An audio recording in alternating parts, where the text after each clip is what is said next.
What's up, girlfriends? Welcome to Girlfriend Therapy Podcast. I am so excited. You guys know I'm always excited. Like everything that I do on this platform, I'm just always excited. But today I am especially excited to have the beautiful Miss Kia Campbell joining us today. And I have to tell you guys how we actually met. It's funny because we were just saying like, oh my God, you're so beautiful. Because when we met, obviously everybody's wearing masks. So we just kind of was here with it. But we actually were at what is it, the Leslie Odom Jr. concert, right? Yes, Yeah. yes. I think I shared with you guys actually on Facebook when I went there. I said, I met the most beautiful woman tonight at the concert. And I said, when I say she spoke life to me, she let God use her and she spoke life to me. And I'm so excited when I get to meet people like her. Just people that's just not, unapologetically just be, ready to be used by God. And we sat next to each other. And Kia, when I sat down, it was, we're in this little tight theater and, it's COVID, but I was like, I'm just going to be out and have a good time. And I sat down, I looked over, she was sitting next to me, and I was like, we just kind of, gave the greeting of the evening. And I was so emotional during this concert. I don't know if you noticed, but I was super emotional. And I, kind of had the intermission and I came back and I started talking. And I did not stop crying. Like it was beautiful. And I don't know if you remember what you said, but it was just kind of like, this is your season, God is with you. It was just everything that my heart needed to hear. So I just want to thank you for one, letting God use you. Welcome. Just being a beautiful spirit, just to connect and do the work of God. So I'm going to stop talking because I love to talk. But I'm excited also because we're going to talk about mental health. We're going to talk about self-care, which is so appropriate in this time and this season. I know last week I think it was last week when it was a Miss USA. Yes. Took her life, and that was, unbelievable. I think the week before that, we had Regina King's son, ended up taking his life. So there's a lot going on, a lot of pressure in the world right now. Well, first of all, thank you for, being open and willing to share your story. So Absolutely. I'll take a step back and let you jump in and share, whatever you think the women of, or not even just the women of Girlfriend Therapy, but I think whoever hears this, something that can just really bless their life, bless their spirit and soul, like you did for me. So without further ado, Ms. Kia Campbell, I will shut up and let you go ahead and share. Well, first of all, Kwanza, thank you so much. Like I reciprocate everything that you said about me, and you were just as much of a blessing to me as I was to you. I spoke about you. I was like on I don't know, like a natural high after that concert. Same here. From just the experience itself, but also meeting you. It's hard nowadays, I guess, for a lot of people to connect with people because people just aren't real anymore. People aren't authentic. So when you meet a rare jewel such as yourself, or when you connect with someone, so like I said, instantaneously, you don't forget that moment. You don't forget that experience. So I thank you for this opportunity to just be myself, to share my journey, to share my experience, and hopefully, something that I say will bless another soul. So just to jump right in, I'm very, transparent. I'm very unapologetic, as you mentioned, and unashamed about where I am in my life. So I'm 44. Just to give you a little bit of background, I was born in Washington, D.C., but I lived in PG County. Grew up in Capitol Heights, Maryland. And then at the age of 10, my family relocated to Mobile, Alabama, was down there for 7 years. Oh, yeah. And then after I graduated, I came back north. So, all of that kind of, of course, your childhood and your upbringing kind of shapes who you are. And that experience, those experiences kind of develop you into the person that you are. But having said that, what I have learned is not learned, but what I experienced was at the age in my early 20s, I had a psychotic break. It was after I had graduated from college. I attended Georgetown University, and just the pressure of looking for a job, you know, like I said, coming straight out of college, you just, you know, I'm trying to find a good job. I was in a relationship, and then I had, you know, some family issues. So all of that kind of compounded. And I had my first break. Like I said, I was probably 22, 23. So what I share and what I'm speaking on is not something that just happened yesterday. I'm speaking from experience. I've lived the life of someone that suffers from mental illness. It's been a 20-year journey, and I'm still on it. I'm still learning. It's an everyday battle. But the main thing I want to share with whoever listens or sees this is that does not define me. Yeah. It's a part of me, but it does not define me. So the minute I, number one, came out of denial, and number two, I embraced who I am as a woman overall, that where that component is a part of me, but like I said, doesn't define me. That's when I think the healing for accepting who I am began. Right. You know, so a lot, you're hearing more about mental illness now. It's becoming more of a common topic because so many people suffer in silence. So you have to think, you know, 20 years ago, nobody was talking about this. I mean, yeah, you know, you heard about it more in the Caucasian community, but as an African-American sister, people aren't talking about that. You know, what was kind of ingrained in me was you pray, you read your Bible, and, you know, God will take care of it. But that's an aspect of it, but it's not the end all be all. Right. Like, I believe in the power of God. I believe in prayer. I believe in the word. But what I've learned in my journey is you have to apply the spiritual and the practical.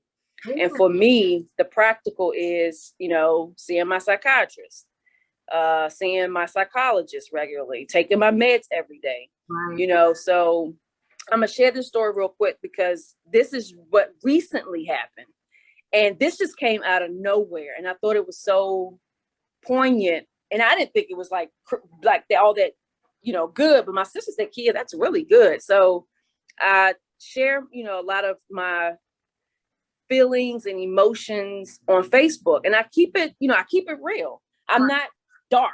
I'm not saying that I'm going to jump off a bridge tomorrow. Right. I don't do that. But I'm real about my mental illness. I'm real about today was not a good day.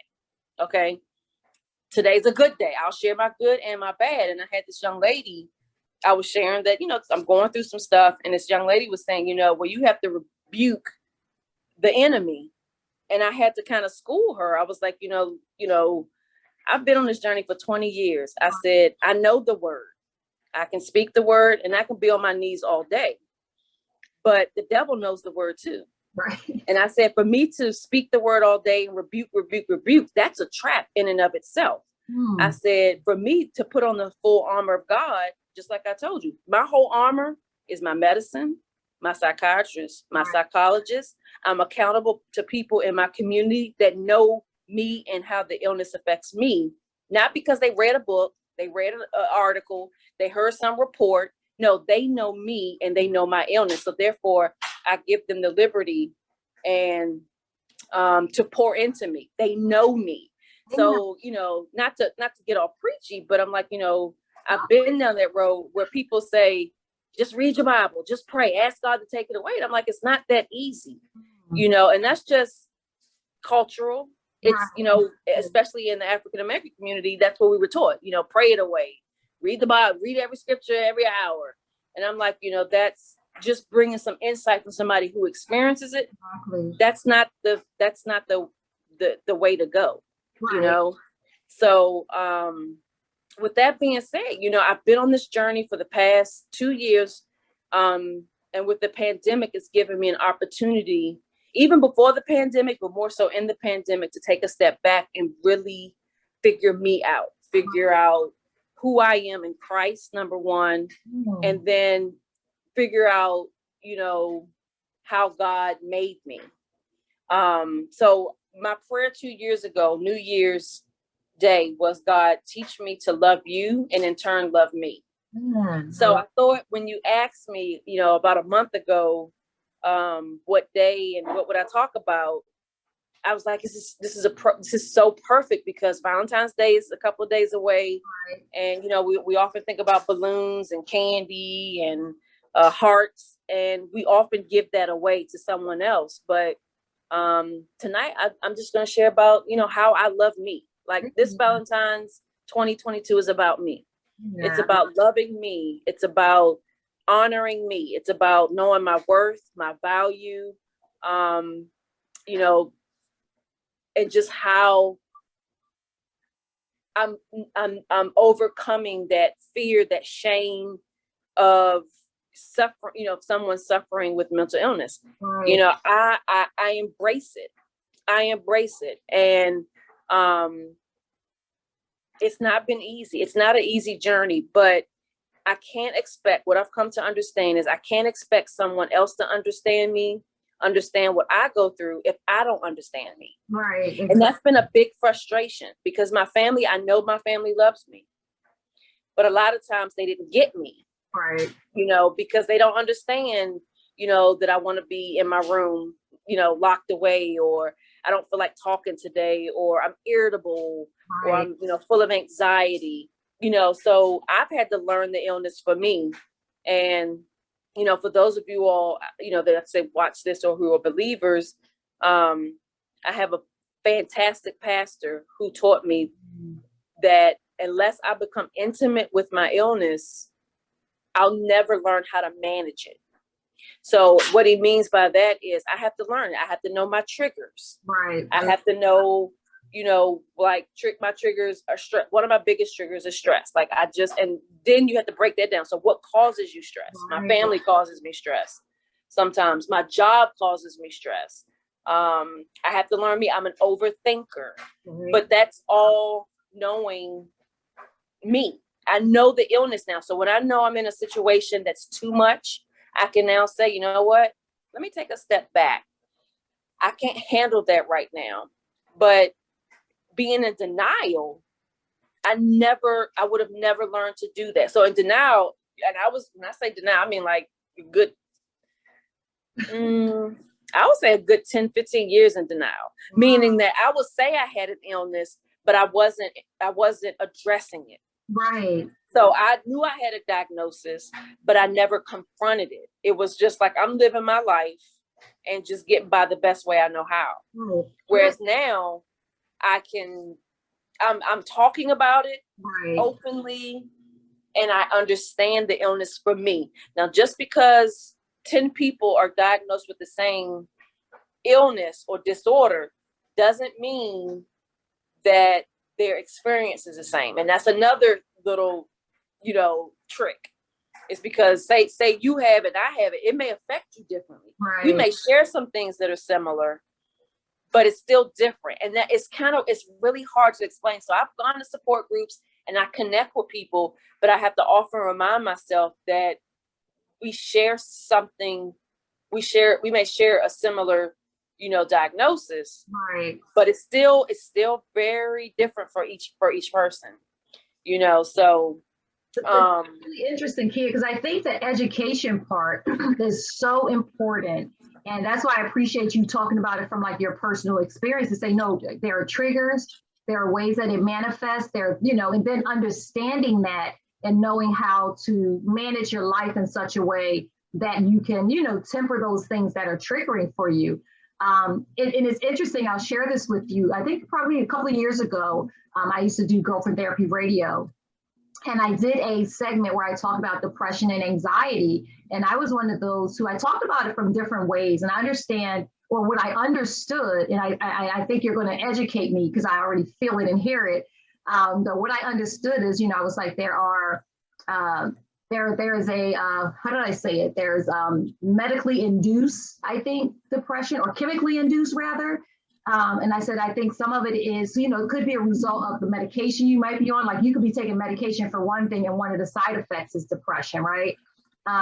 Then I also said could be a chemical imbalance. And that was the part that I was least familiar with, which I think is probably what you're going to talk about, And so Yes. I'm excited about the education part. But then I also talked about like some of life pressures that just make you feel down. And I said, as a believer, I believe that's the space where our faith can kind of really help us, because sometimes, you know, we get depressed because we don't feel like we're enough. You know, we get anxious because we're, you know, over anticipating. And so in those senses, you know, there are scriptures that you can, you know, be anxious for nothing, but in all things through prayer. So, you know, you can put Right. right. But I think the key is really understanding where the depression is coming from, where the roots. Yes. Right. So I just wanted to share that, because I felt like, you know, in that conversation, I felt like, one, I was not qualified to kind of have the conversation from the chemically, you know, or the chemical imbalance part of the conversation. So I'm excited that, you know, you're here and you're going to share your story as well. But one of the things and I was hoping you can take a step back. One of the things you mentioned, like your first experience, you don't have to go into detail, but what was it about it that, like, was it, what was it about it that made you realize, like, okay, something is happening here? Like, was it really, you know? Okay. So, okay.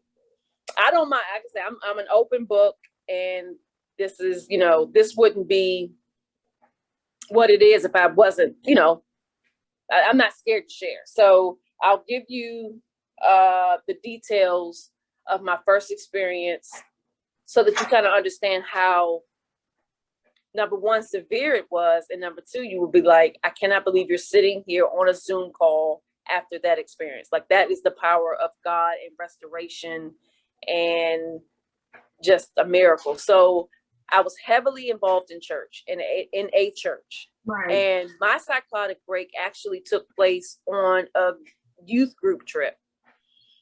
But see, I didn't understand mental illness the way that I understand it now. Right. So believe it or not, I thought that I was fine. So looking back, I can see, okay, it started before the trip. So my official diagnosis is bipolar. So, you know, someone who has bipolar, they have the mania and the depression. Okay. So they're manic and they deal with depression. But just to kind of go back to the chemical imbalance, that's what it is. Right. So, you know, it's not something when people say, just get over it, cheer up, you'll get through it. No, my brain is wired a certain way. It is not easy for me to just pick myself up and get over something. So, you know, that's a whole nother conversation, is how to educate yourself and others on what to say when someone's dealing with something, because words can be triggers. And I'm just like, okay, but yeah, so there's a chemical imbalance. And at the time, see, this was back in the early 2000s. I did my research. I was, you know, kind of out of it, but I knew enough to do my research. I'm a researcher. So they weren't saying that it was genetic. They couldn't prove that it was genetic back then. Now I'm hearing more that they're making the connection that there is some, you know, that it can be passed through the bloodline, which, talking with my mom and my other family members back then, the older generation, now, you know, they didn't talk about anything. Exactly. But hearing my mom talk about her side of the family, there were older aunts that I have where they saw signs and their behaviors were a little bit, you know, different. And so I can kind of, I've always believed that it was genetic. So yeah, it could be, you can have a chemical imbalance, but I've always thought, no, it's genetic. I've always felt that. But so again, I had graduated from college, was looking for a job, was heavily involved in this church. And the mania, I think for me, my experience was, I was like a walking time bomb. I'm already high strung. I'm like a perfectionist. You know, I was excelling. Like I'm in a very demanding college. You know, so the pressure was on. So it just took A, B, and C to combine for, just to put it literally, my brain to snap. So before the trip, I was hearing things, seeing things, you know, thinking that it was all spiritual. But see, again, my connection was, this is all God. Right. It's not anything wrong with me. I'm just hearing things. I'm seeing things. I was up all night. So the mania had already kicked in, but I'm just thinking I'm full of energy. I'm like, okay, this is great. So I ended up going on this trip, and I told my family, hey, we're going to Atlanta. I'm not coming back. Like, God is telling me I'm going to move to Atlanta. Don't worry about anything, and he'll take care of me. So like I said, thinking back, those aren't normal. Right. That's not normal behavior. But in my head, and see, my family didn't understand. They didn't know. So they let me go. Well, I had my psychotic break on that trip. Now, for me, there's a lot I don't remember. Like there are bits and pieces of that trip that I recall, but I do know that I ended up coming back, and my family knew something was wrong. I just wasn't acting my normal self. So that was my first experience with it. Now, I had never heard of the term bipolar back then. I knew about depression, but I knew bipolar. So that was a big thing for me, because I ended up going home. I woke up in the middle of the night, was in my head. It was telling me I need to go see my dad. Now, my dad at the time was in a nursing home. I got up in the middle of the night, left the front door open, was found in the middle of the street. Cop picked me up, and I'm just leaving out a whole bunch of stuff. But just to give you the synopsis of it, picked me up. I had enough sense to remember my address. So he went back to my house. My mom was there, my sister, and they were like, are you the mother of Kia Campbell? And she was like, startled her. She was like, okay, what is going on? So they ended up taking me to North Arundel Hospital out here in Glen Burnie, which at the time was North Arundel. Now it's Baltimore Washington Medical. And that was the first time I heard the term bipolar. I'm like, I don't have bipolar. I don't know what that is. Right. I'm hearing from God. I see things. He's telling me things. And that's usually one of the first characteristics of somebody that has mental illness. It's like when they have that psychosis break or psychotic break, that when you look it up, they'll say hallucinations, delusional, hearing from God, seeing things, those are the signs. Right. But in my mind, I'm like, I'm not crazy. I know what I saw. I know what I heard. So, like I said, not really knowing what bipolar was, I was in denial for years. I was like, I don't have that. Right. So there were many, many years I was in and out of the hospital, on meds, off meds, on meds. So it took years for me to really get stable. Right. And I had several psychotic breaks. I mean, I did a stint in Catonsville, Spring Grove. I did a month there, but it took, even after that last stay, I kind of accepted the fact that I had it, but I didn't embrace it. Okay. So there's a difference. I can say, yeah, I have bipolar, but if I'm not really understanding it, there's a difference, So for me, it took, like I said, it took many, many years getting on meds, getting off meds, but that's also a classic sign too. That's what a lot of people with mental illness do. They say, okay, I'm feeling better. And I love the energy. I don't like the lack of energy, the depression. So when I'm manic, it's a good feeling. So you're like, okay, well, do I really need my meds? Because the meds, like you said, have side effects. And sometimes the side effects can trigger something else. And that's the other thing with, people being on, embracing the whole experience of it. You have to find the right meds, and that's trial and error. It's not a one shot. I got it. I have been on so many different meds because some work, some don't work. I didn't want to take them. I didn't give them a chance. Right. I don't like the way that makes me feel. It makes me groggy. It makes my head cloudy. It's so, it's what people don't understand is like, it's so much to it. It's right. so much to it. But the key is you have to be patient with someone, and that some folks, fortunately for me, I've been very blessed with a very patient, loving, and supportive family. Amen. But it's a hard journey for the person suffering and for the person witnessing it. Exactly. And I've had to learn to give grace to my family when they didn't understand. Amen. But that takes maturity for me, and it takes patience on my end to say they don't understand. And like I said, you go through that. The emotions of anger and frustration. Like for me, I was angry for a long time. Like, why me? I have 5 sisters. Right. And at that time, it was just me. I'm like, how did I get this? Or why did I get this? What did I do? So that brings me to the whole, brings me to current where, like I said, I've embraced it. I love who I am, and I love that part of me because it disciplines me. So I stopped looking at it from a negative perspective and saying, woe is me. And I look at it as it helps me establish boundaries. Right. I love that. It helps me learn to say no. I cannot do that, and so that's helped me grow and love me.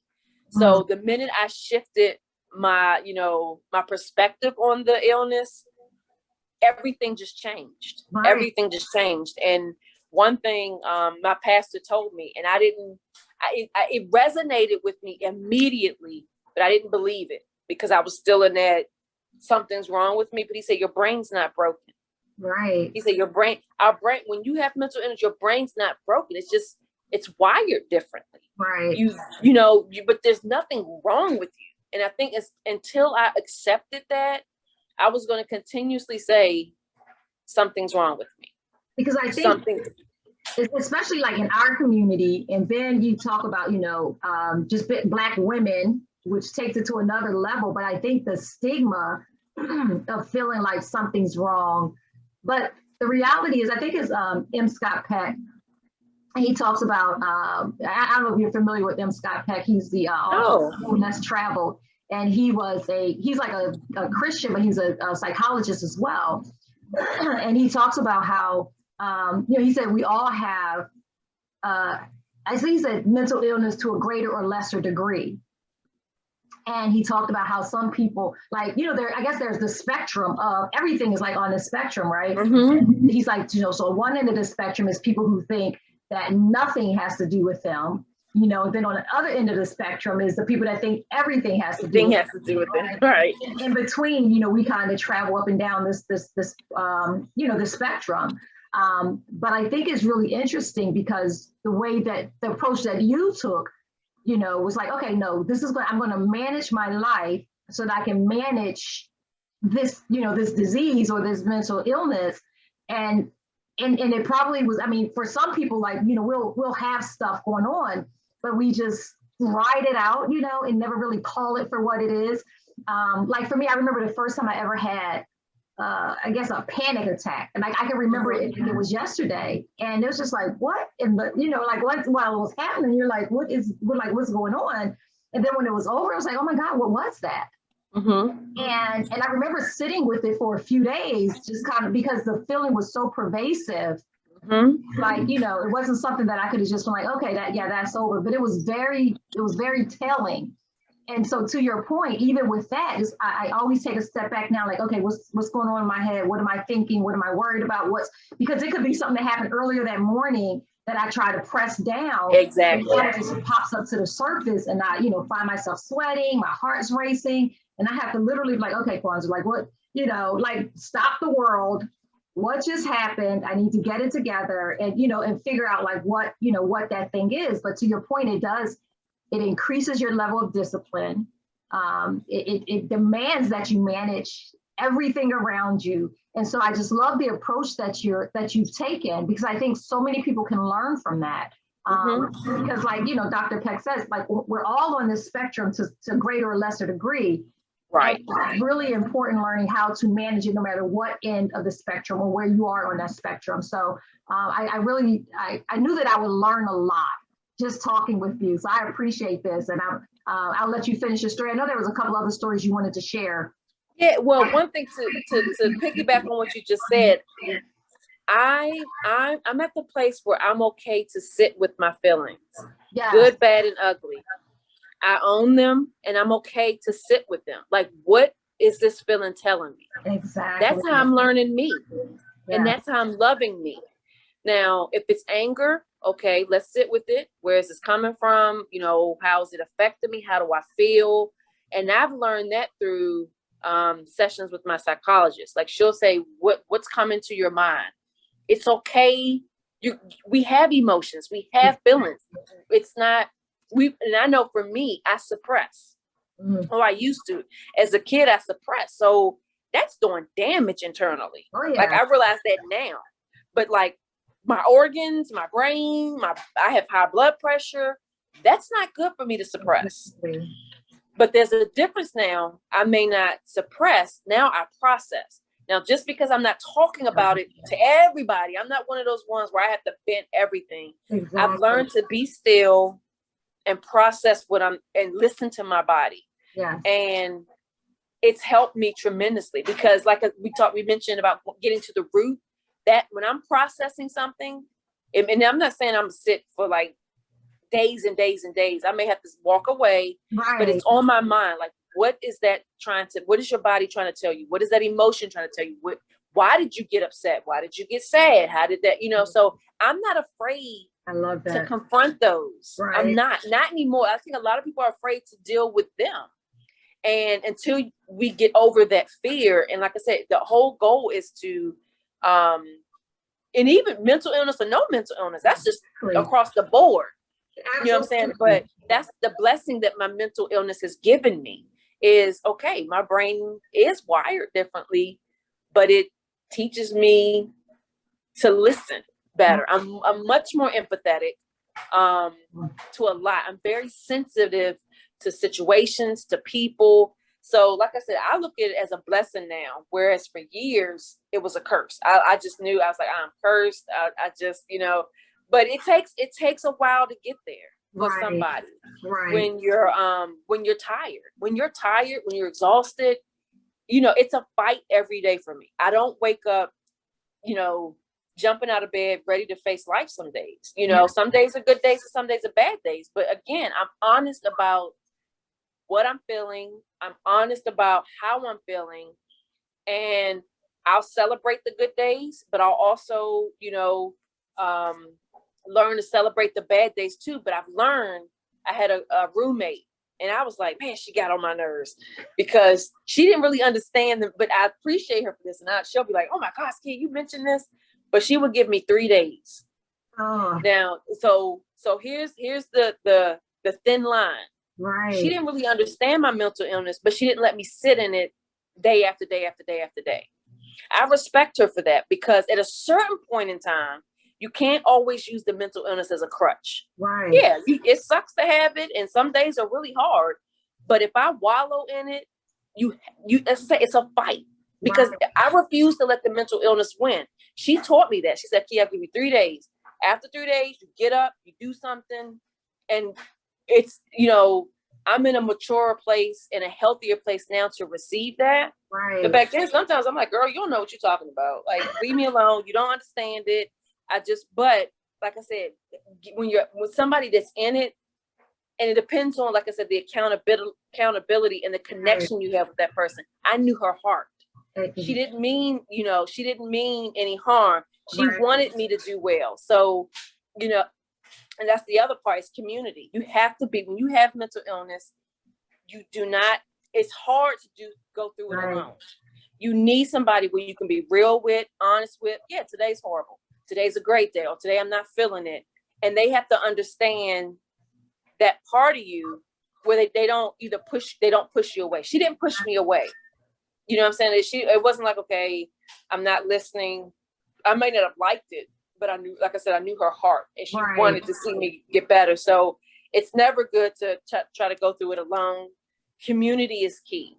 Amen. And I'm gonna say, you ain't got to go around sharing your story with everybody, but have some key people in your life who know you, who know today's a good day for her. Today she's struggling. Let me, come alongside her and just give her some encouragement, or just not say anything. That's another big thing for me.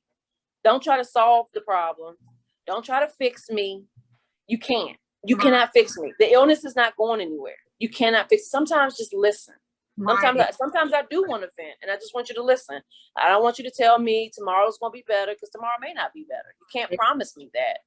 You know what I'm saying? So it's a lot. It's a lot to it. But I'm also, and the other thing is, I do a lot of reading to learn about it.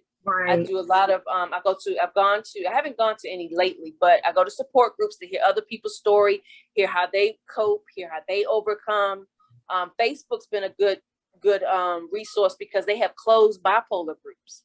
So I've joined, they have closed groups where I read people's stories. I read, what medications work, what don't work, what side effects. I'm on several of them. So I happened to be on Facebook this one day. So there's two really good things I got from Facebook. And somebody shared this, and I was like, that is so powerful. So I'll share it real quick. So it's called the spoon theory. Okay. And the spoon theory is a creative way to explain to healthy friends and family what it's like living with a chronic illness. Now, they call it chronic illness, but I resonated with me because, mental illness is not going anywhere. I don't know how to pronounce this word, so I won't even. Dysautonomia patients often have limited energy, represented by spoons. So whatever that is, people don't have energy. Doing too much in one day can leave you short on spoons the next day. So here's what it's about. It says, if you only had 12 spoons per day, how would you use them? Take away one spoon if you didn't sleep well last night, forgot to take your meds, or skipped a meal. Take away 4 spoons if you had a cold. So the theory was started by a lady named Christine Mezzarandino. She had been living with lupus. When she went to dinner for French fries with her best friend. Her friend asked, what was it like to be her, to suffer from lupus? Now, hers is based on lupus. Right. And Mezzarandino grabbed a handful of spoons. She used the spoons to represent the energy she had during the day. 12 spoons of energy are what she has. But her friend and other people without chronic illness, they have way more spoons. So many spoons. Spoons on spoons on spoons. So every task that Mezzarandino completes requires a spoon. As she goes through her day, each thing she does causes her to lose a spoon. And when the spoons are gone, the only way to get more spoons is to rest and wait for her spoons to regenerate. Because of this, she has to ration her spoons throughout the day. If she goes hard in the morning and runs through her spoons, she doesn't have any choice but to rest. No spoons, no energy. If her friend goes hard in the morning, she might get tired or she might be fine. But in most cases, she can continue with the rest of her day because she has way more spoons.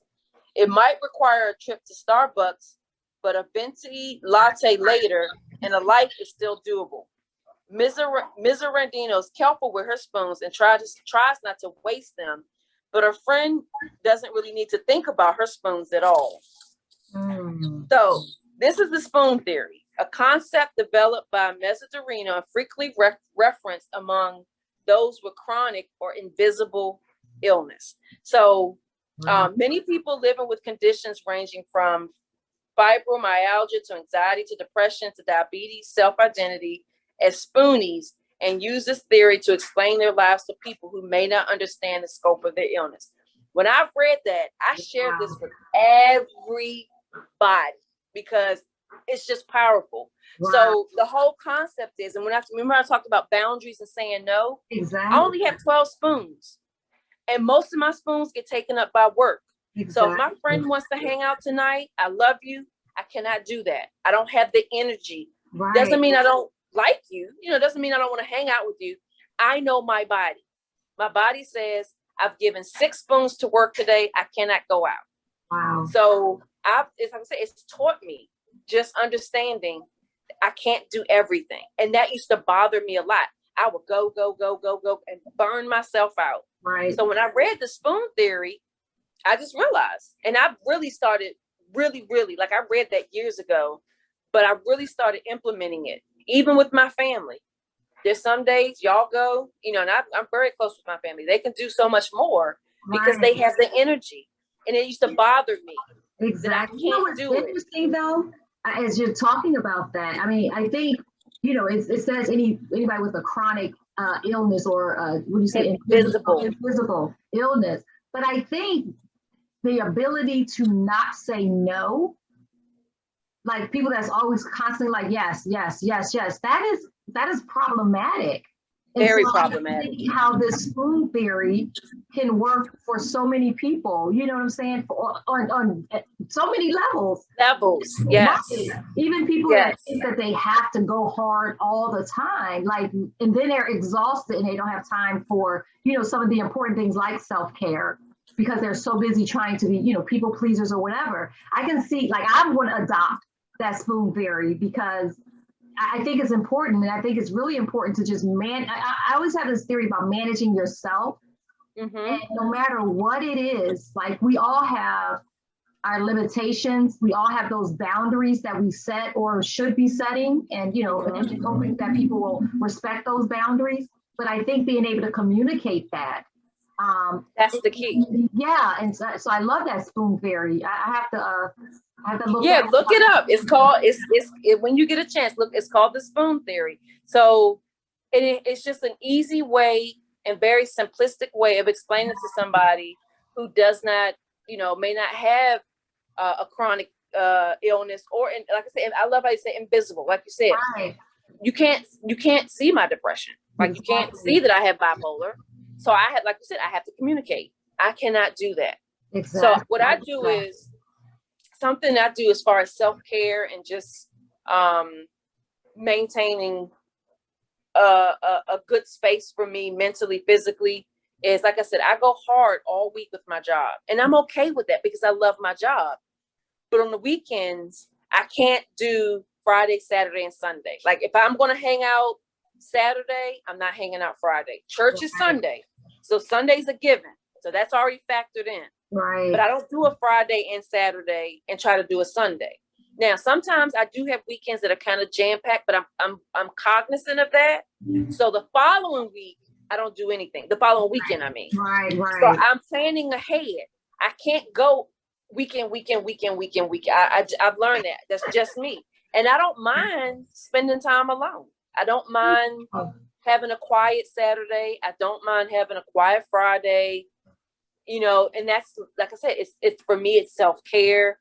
It's me embracing being alone. Right. A lot of people have problems being alone. I don't mind. I'll, be a couch potato all day Saturday, watch my favorite shows or read a book or just to relax and unwind.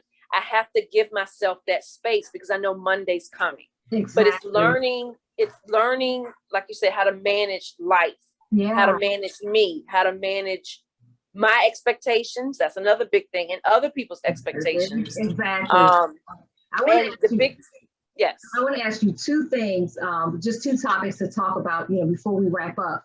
Okay. One, and I think you started the story. I don't know if you finished it, because I want to, of course, Girlfriendtherapy is a faith-based ministry, and and I've heard so many people, especially when you talk about any kind of sickness or any kind of anything, people are always like, just pray about it, trust God. And, so what would you say to help Christians, right, understand how to communicate with someone who might be, dealing with, depression or anxiety? Like, what's a good word of advice for us to not come off judgmental or to come off ignorant, right? But to be able to really understand it from a spiritual perspective, I guess. Listen. Amen. That's the bottom line. Listen to understand. Amen. I love that. Don't listen to fix. Don't listen to judge. Don't listen to give an answer. Right. Don't listen, just listen. I think that is, and it's kind of tricky with listen to understand, because you may not understand right fully. And the person that has, a mental illness will pick up on that. Okay, you just whatever. Right. But I know the difference between someone who's listening to try to get a better understanding, even if they don't fully understand, versus someone who's listening, like I said, to try to give me a solution, right, to try to fix me, to try to change me. I think that's the biggest thing. If you realize that you can't give, first of all, you're probably not qualified. Right. You can be the biggest Christian, but that's why I have my psychiatrist. That's why I have my psychologist. I don't go to my mother expecting her to fix me. She's not a psychologist. She's not my psychiatrist. I go to my mother because I want her to listen. Right. So I know the roles that people play in my life. I don't go to my sister for medical advice, medicine advice. She's not a psychiatrist. So don't tell me what meds I need to be taking. Because people are quick to say, are you taking your meds? You take your meds. What meds are you? Like, no, I'm not. You're not my psychiatrist. I'm not having that conversation with you. So I think when it comes to family, when it comes to friends, when it comes to people that you're close with, you just want them to listen and just hear you, hear your heart, hear your pain, because there's no expectation for you to fix me. I know that you can't fix me. So I think it's really, you're going to them to express yourself and just be heard. Amen. And the thing I'm telling you is listening. If you would just listen, and not put the pressure on, either person. Like, I'm not putting pressure on you to fix me, and you're not putting pressure on me to change. Like, I'm not going to change. Like, this is part of who I am. Yeah, there are things I need to learn how to cope with and manage. But and that was another big thing for me because of the church and how I grew up. I was praying God would heal me, take it away. And the more I prayed that, the more frustrated I got because God was not taking it away. But I'm like, you keep saying healing, healing, healing. My pastor actually helped me. He said, you don't need to pray. Not that he said not to pray to go away. He said, you need to learn how to manage it. Right. When I accepted that, that's when I got on the path of embracing it. Amen. Because I was always praying, take it away. And I'm like, okay, why is God not taking it away? And not that that's not his goal down the road. I'm not saying that it'll never get taken away, but I was stuck. Right. Because that was all I was focused on. I wasn't learning how to manage. It. So he's given me a lot of good nuggets, my pastor. He's awesome. And like I said, it was nothing but the Holy Spirit with him, because at the time I was with a psychologist that was not helping me. Like, he was giving me more clues than she was. And she read all the books. She has a degree, but he prayed. He prays like, God, let me help. How do I help this young lady who's a part of my church, who wants to, get better, but doesn't know how? I didn't know how. And another thing too, I didn't know how to communicate with my psychologist. So not to fault her, I didn't know. I don't know what questions to ask. Like, I'm frustrated. I don't understand this thing. Mm-hmm. So he was telling me, well, you need to ask her this, because you get so stuck in your head, and that's a whole nother topic, is how to have an open, honest, healthy relationship with your psychologist so that they can help you. Right. So I don't blame her 100%. Part of it was me. I didn't know how to communicate. Well, this is how I'm feeling. This is what's making me do this. Or this is, but now I'm with a great therapist. But I realized, what I realized? There are different styles of therapists. And they call them psychotherapists. Right. And I got frustrated because I kept talking and talking and talking, and I wasn't getting anywhere. I'm saying the same thing over and over again. I kept telling these people, I need coping skills. You're not hearing me. So she wasn't hearing me, but I was communicating. I don't know what was going on. But what I realized is that you have to find the right therapist. And sometimes it requires going outside of the box. So now I take art therapy. Art therapy has been heaven sent. I love my therapist. So I do more drawing because I can communicate better through my art versus communicate. I'm like talking the same thing over and over again. We talk, but she lets me express myself through art, and I feel so much better at the end of that session. Psychotherapy is not for everybody, right? And I had to realize that I'm not going to sit here and talk about it all day long. I need to do something to release it, and art has been my outlet. I love that. I think so many things you said, I'm just like, but I love the art therapy. I don't know if you know, I'm an artist, and I love and art. Oh, yes. Art for me has been incredibly therapeutic. And so I think so I've always been able to draw, but in 2018, it was just so much going on. And I just kind of started drawing, and I didn't want to do anything but draw. And I remember my husband and I, we had, not to make a long story long, but when our youngest child went off to college, now we're empty nesters, and we ended up going to counseling for marriage, marriage therapy for counseling for marriage, just to kind of figure out, like, what does this new season look like for us? And so we, created this incredible relationship with our therapist. And so, fast forward a few years later, we had stopped seeing her for marriage counseling, but we both would go to her periodically. We were going through a tough time. So in 2018, there was a lot going on. So I ended up going back to her, and I was sharing with her. I said, I don't want to do anything but draw. And I mean, every bit of my energy, like I can't even explain it. But that's I get it. all I wanted to do. And she explained to me, she said, when you go through a lot of trauma, she said, it's as if your brain was like there was a brain impact. And the way she described it, she was like, it's like there's a brain impact. And she said, in your, I guess the right brain, which is the creative side, that's like the healing part of who you are. And so while your left brain that's dealing with all of the life, while that's healing, your right brain kind of takes over and that's giving the left brain. I was so fascinated. Yes. So art therapy, I would love to get, connected. In fact, she recommended I do art therapy. I never followed up. There was a therapist that I looked into, but she was charging a lot for just like an assessment. And so I just never followed up, but I definitely want to. I'll let me say this. Barbara is worth, her name's Barbara, every cent that I pay. She's not covered, and this is the bad part. She's not bad, right? But she's not covered insurance, right? in my insurance because they consider that whatever. Exactly. But I pay. She is worth every penny. I think I'm going to revisit that. I'm going to revisit that. Because I was thinking even now, I'm like, man, I feel like I need to get back into therapy, and so I think I'm definitely going to revisit that. I would definitely encourage you. And one thing I deal with is perfectionism. And the first thing she told me, she says, doesn't matter what it looks like. So I'm working out, just being free. Exactly. To do and express. She tells me stop using words because like I'll write. She says, no, I want you to use colors, shapes. Yes. And I don't know. It's so liberating. It's really so relaxing. I said she was a godsend.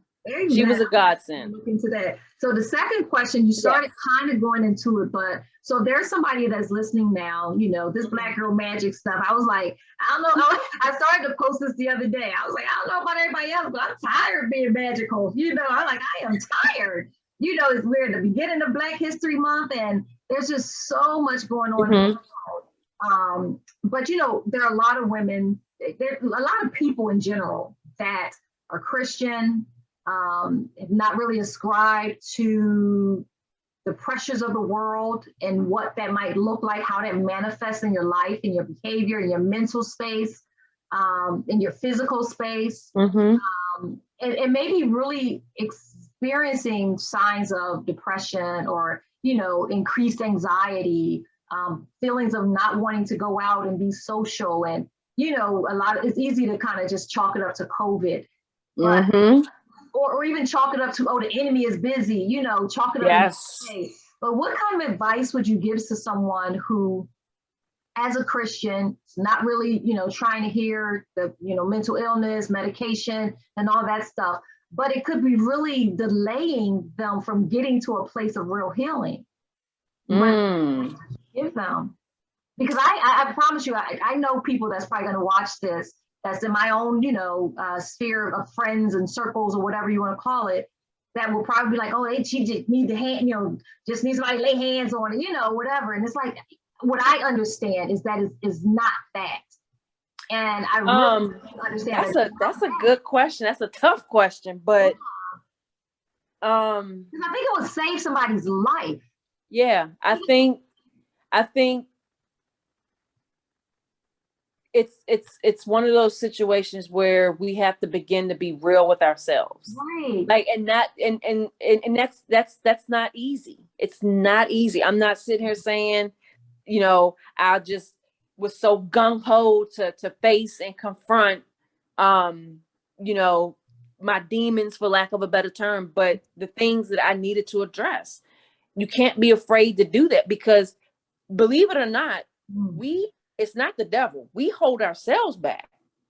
We're quick to, like you said, point the finger at the enemy, but it's really ourselves and just that fear. But I understand. So I want to just communicate. I understand it's not easy to take that leap and say, you know what, I'm going to deal with my root. I'm going to deal with, you know, what happened to me back when, or how this affected me. I get that. But I guess for believers, like, you know, I've been down that road where I was in denial, you know, and I tried, like I said, if I stress anything for believers, like, okay, you know, you pray it away, read the Bible, that is a death trap. Like, let me just be clear. That is a trap to keep, and it's, as I said, the devil knows the Bible. So you can quote scripture all day, but that quoting scripture all day is not helping me with my chemical imbalance.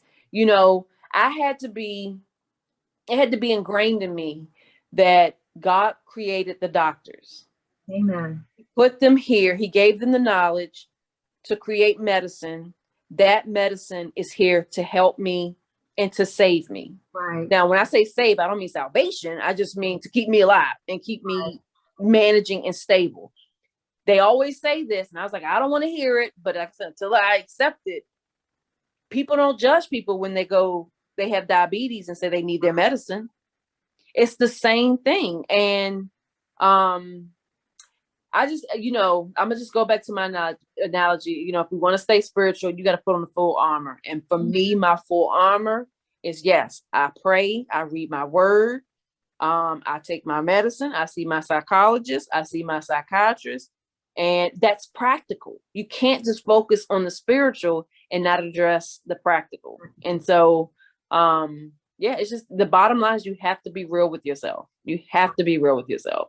And there was an analogy my first lady gave me, and I'm trying to think, how did she word it? I don't want to say it because I'll mess it up. But she loves analogies. They use analogies all the time, and I love analogies because it makes sense to me. Right. But something about, I won't share it because I'll mess it up, and they'll be like, well, what's she saying? But yeah, so that is my advice. My advice is you have to look at it from a well-rounded perspective. It can't be, and like I said, I'm not going to, as a believer, I'm not going to just take meds and, you know, do the practicals, natural stuff, and ignore the word. Right. And ignore prayer. It's the full picture. Yes, it's the full picture. So, but that's tough because a lot of believers don't, you know, want to take medicine. And I've been there. Yeah. I've been there. And I know even, you know, like I said, 2018 was kind of like there was just a lot going on in my life, and not even me personally, but it was people that I loved. I mean, you know, there was deaths and, you know, injustice. Like, there was just so much going on. And I really was kind of like, this world is like, sucks, for lack of a better word. Right. And I remember talking with my therapist, and she was like, oh, you know, you should try medication. And I was like, no, like, I'm not doing it, you know.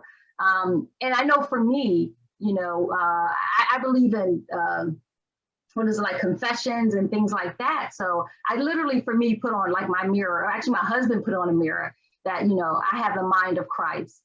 Yes. And whenever I feel like, because for me, it was like really just this anxiousness. And then it was this disconnect. Like I used to be like a super extroverted, you know, or to some degree, like I enjoyed being around people and doing stuff. But I got to this point where I felt like I couldn't really trust people. You know, I couldn't trust them to be kind. I couldn't trust them to be honest. And it was all as a result. I mean, I had, like I said, it was stuff that happened to people that I love, where I had people that were murdered, you know, people that they knew. And so that kind of had me like, oh, you know, just in this real place of, you know, distrust. I couldn't trust people. I had, you know, situation where people I love were, you know, falsely accused, and, you know, and I was just like, I can't trust people. So there was all this stuff that was happening, you know, not necessarily, like I said, not necessarily to me, but just around me and to people that I love, where it was a lot of just people being mean to other people. But you know what, Kwanza, one thing I respect about you, and another thing I want to share, is there's nothing wrong with therapy. Get it, take it, find it. I don't, you know, in our community, whether it's you're an African-American woman or male, you know, I'm not ashamed to say I'm in therapy. It has saved my life. And I think if I were to offer advice to anybody, if you're feeling a certain kind of way, if you notice a change, there's nothing wrong with seeing someone to help you process and navigate that change. Nobody's saying you have to see a therapist for the rest of your life. Right, exactly. But just if mine's like on speed dial. Yes. Right. But if you're noticing a change in yourself and you're seeing, okay, something's off, it's okay to see a therapist. There's no shame in that. No shame. And I embrace my time with my therapist, and I just want to change the narrative, the dialogue about mental illness, about therapy, the things that we, don't want to talk about, the things we've been ashamed, the things we sweep up under the rug. Time is short, and I want other people to embrace who they are, to get on this journey of self-care, self-love, because the process of going through it, in the end, the result is worth it. Exactly. It's worth it. And there's purpose. This is a very cliche saying, but there's purpose in your pain. And nobody wants to go through pain, but I just have the heart to know that, hey, if my experience can bring light to someone else or bring hope to someone else, then my grandmother used to always sing this song, "My living's not in vain." And my living's not in vain, knowing that, I didn't ask for this. Right. But definitely, if I can help somebody not stay in it as long as I did, 20 years is a long time going through this by myself. Right. Like it was horrible. But if, say, somebody's just now finding out, or they have a child that was just diagnosed, or a family member, or they're just diagnosed, hey, here are the warning signs, here are the do's and don'ts. This is what you don't do. Right. So that you're not, I could have been so much further along, but I'm grateful for where I am. Yeah. And I'm grateful for where you are too. And I'm so grateful for your willingness to share. I tell you, not only have you educated me, but I always say that, with Girlfriend Therapy, it really is a deliverance ministry. And a lot of times when we think deliverance, especially in the church, we think it laying on hands and casting out demons. But what God has shown me with regards to deliverance from our perspective is really breaking free of anything that has you. And so sometimes it's just the way that we think, or the way that we process or navigate through life. I think this is one of those key areas. And I'm so grateful that you shared it, because it really is about, once you see that thing and recognize it for what it is, then you can heal and you can be set delivered, right? And whatever that looks like, and then have the quality of life and the blessed life that God called you to have. But when we deny it, when we hide from it, when we pretend that it's not there, when we suppress it, that's not deliverance.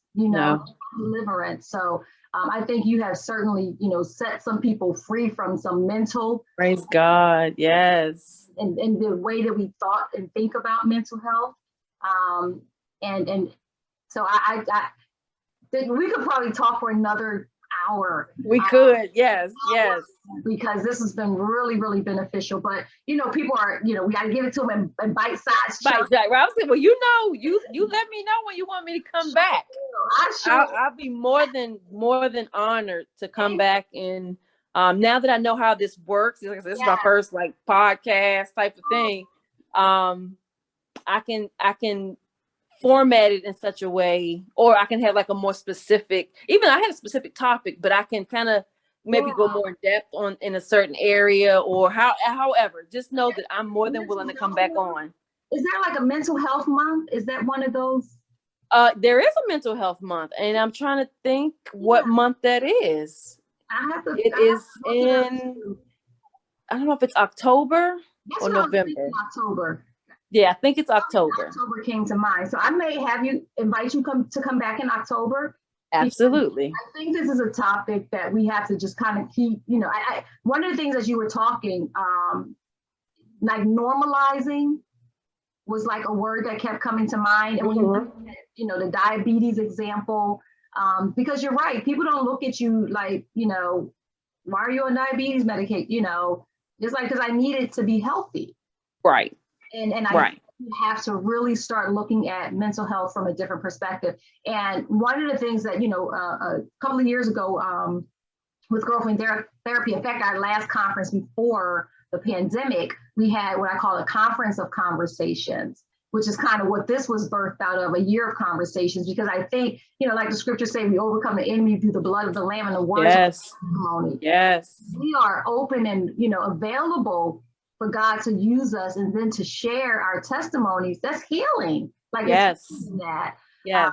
And when we did the last conference, the conference of conversations, we talked about mental health and talked about it from a perspective of like mitigating, right? And a lot of what you're talking about, understanding what those triggers are, understanding what those boundaries are, all of that is mental health. What is it? Having a healthy mental state, if you will. Mm-hmm. You've been diagnosed with some kind of mental depression, anxiety, bipolar disorder. Whether you've been diagnosed with anything, or if you're just from a place of I need to maintain a healthy mental life. Life, exactly. And exactly. So, thank you so much. I wanted to give you an opportunity, though, because I want you to get the last word before we close out. But I wanted to give you opportunity, if there's anything else just on your heart that you wanted to share with our listeners, I wanted to give you opportunity to do that. I had something, but I'm not sure what that was going to be. But I just encourage anyone, like I said, that watches this and listens to to not be afraid to express if they feel like something's wrong.